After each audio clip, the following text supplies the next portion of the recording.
welcome to our discussion. Today, our mission is to really distill the facts from multiple sources regarding the newly passed Sunset Division of Real Estate Bill in Colorado. That's HB 26-1287. Right, the Sunset Bill. It's a massive piece of legislation, honestly. It really is. Yeah. And right off the bat, I want to establish some key dates for you listening, because the timeline is, pretty tight. The governor signed this bill on June 4th, 2026. Yep, early June. Exactly. About. And it officially takes effect on August 12, 2026. So the window to get your operations up to speed is, well, it's narrow. Very narrow. And I think it's important to mention as we look at this framework that we are strictly looking at the facts of how these changes impact Colorado real estate brokers. Right. Totally neutral. Exactly. We are remaining completely neutral on whether the changes are, good or bad. In regulatory overhauls of this size, you always have advocates saying it didn't go far enough and veterans saying it went too far. Oh, absolutely. But the true impact on the market is just something we'll observe and evaluate during the next sunset review. For now, it's just about the operational reality. I love that. Okay, let's unpack this. Fundamentally, what does this legislation actually do to the landscape? Well, at the absolute baseline, this bill continues the existence of the Division of Real Estate, the DRE, and the Real Estate Commission for another 11 years. Wow, 11 years. So until 2037. Right, to 2037. Without this, the whole framework would have basically vanished. But they didn't just rubber stamp it. They completely rewrote where the commission's jurisdiction begins and ends. And reading through the sources, the most heavily debated part of that was the financial penalty stuff, right? Oh, the restitution debate. It was a massive focal point in the hearings. Yeah, let's talk about that, because initially there was this major proposal to allow the commission to directly order restitution. Yes, meaning if a broker violated rules and a consumer lost money, the commission could force the broker to pay back those financial losses directly. But then, and this is the crazy part to me, an amendment completely struck this from the final bill. Entirely removed, yeah. So the commission will not have the power to order restitution. I mean, it kind of reminds me of a referee in a sports game. Okay, how so? Well, it's like asking the referee to not only call a foul on the field, but then personally extract a penalty fine from the player's wallet and hand it to the other team. That is a really great analogy, actually. Why was keeping those powers separate such a big deal for the industry? Because of the legal mechanics. A regulatory commission is an administrative body. It's not a court of law. So while the commission oversees licensing and professional rules... Right, they can take your license away. Exactly. They can suspend you. They can revoke your license. They can levy regulatory fines. But actual financial restitution, like forcing someone to pay exact monetary damages, that remains a matter for the civil courts. So they kept the boundaries strict. The DRE handles the license. The courts handle the cash. Precisely. They recognized they couldn't turn the DRE into a civil court. Okay, that makes sense. And speaking of money, the bill also clarifies exactly which daily funds the DRE regulates, which is a huge deal for brokers. Oh, the trust account rules. Yes. This is probably the biggest day-to-day operational relief in the whole bill. Here's where it gets really interesting, because I think a lot of brokers are going to be thrilled about this. They absolutely are. Because historically, the rules were so broad that if you had a real estate license, almost any money belonging to others that you handled was treated like a real estate transaction. Right.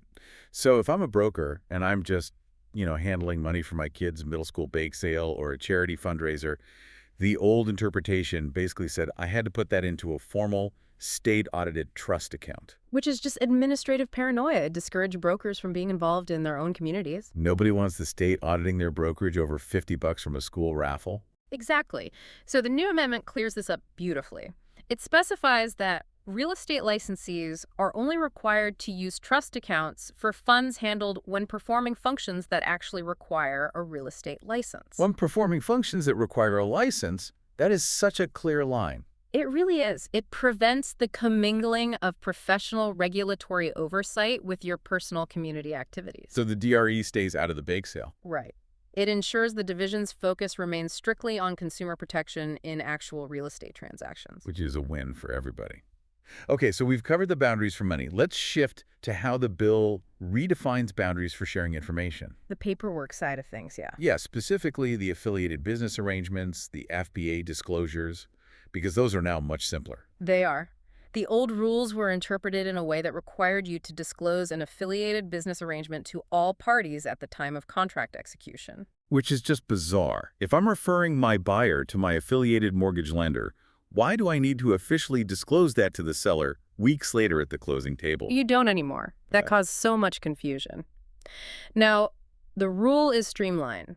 A broker only needs to disclose an AFBA to the specific party they represent, and they do it at the time they make the referral. Oh, that is so much better. It just happens organically when you actually suggest the vendor? Exactly. And it still fully complies with federal re-SBA laws. It just removes the meaningless paperwork for the opposing side. Perfect. Now, this next information rule is the one I really want to dig into. It's about confidential information. Oh, yes. This is a highly anticipated fix. So the new rule says brokers can now legally share a client's confidential information, whether it's a buyer, seller, landlord, whoever, with their employing broker for the purpose of proper supervision. Right. Wait, so does this mean client secrets are just open season within a brokerage? What's fascinating here is that it's actually the exact opposite of open season. It's a highly structured mechanism. Okay, explain that, because it sounds risky for the consumer. Well, under the old agency laws, if you are a junior broker representing a seller in a tough negotiation, you legally couldn't share your client's absolute bottom line with your own boss to ask for advice. Because of strict confidentiality. Right, you were trapped behind that wall. But the employing broker still carried the legal liability for your actions. So the boss is on the hook, but forbidden from knowing what's going on. That's a terrible system. It was an impossible paradox. So this new rule fixes it.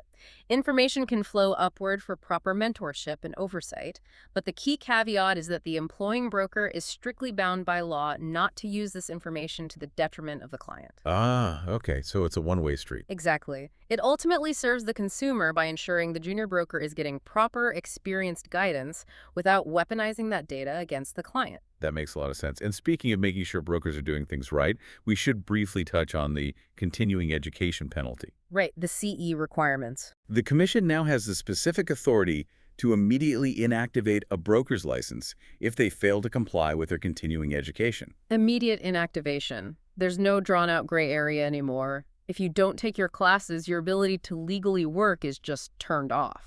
It's a very clear message. You have to keep your skills sharp. Absolutely non-negotiable. Wow.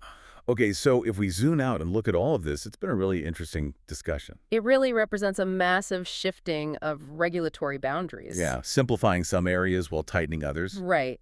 They retreated from overreaching areas like the volunteer trust accounts and the clunky FBA disclosures, but they really reinforce the core consumer protections with the CE penalties and supervision rules. Yeah, and like we said at the start, whether these changes are ultimately beneficial is something you and the rest of the industry will simply watch unfold until the next sunset review in 2037. We'll have to see how the market adapts to it all. Which leaves me with a thought for you to ponder.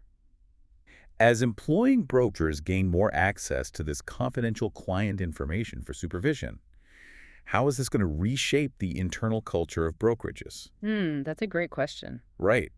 Like, will it lead to a new golden age of mentorship where junior agents feel totally supported? Or will it create these complex internal firewalls just to make sure that upward-flowing information never accidentally leaks across the office? It's going to require some serious strategic thinking from management, for sure. Absolutely. Now, before we sign off, I have one quick, absolutely mandatory reminder for all brokers listening. Yes, do not miss this one. Starting in 2027, the annual commission update course must be completed between January and June. Right. That is a major change from having a full calendar year down to only 6 months to complete it. Do not get caught off guard by that. Especially with that new inactivation penalty we just talked about. Exactly. Well, we want to respect your time and keep this brief and factual, so we're wrapping up right under the 15-minute mark. Thank you so much for joining us for the topic today. We'll catch you next time.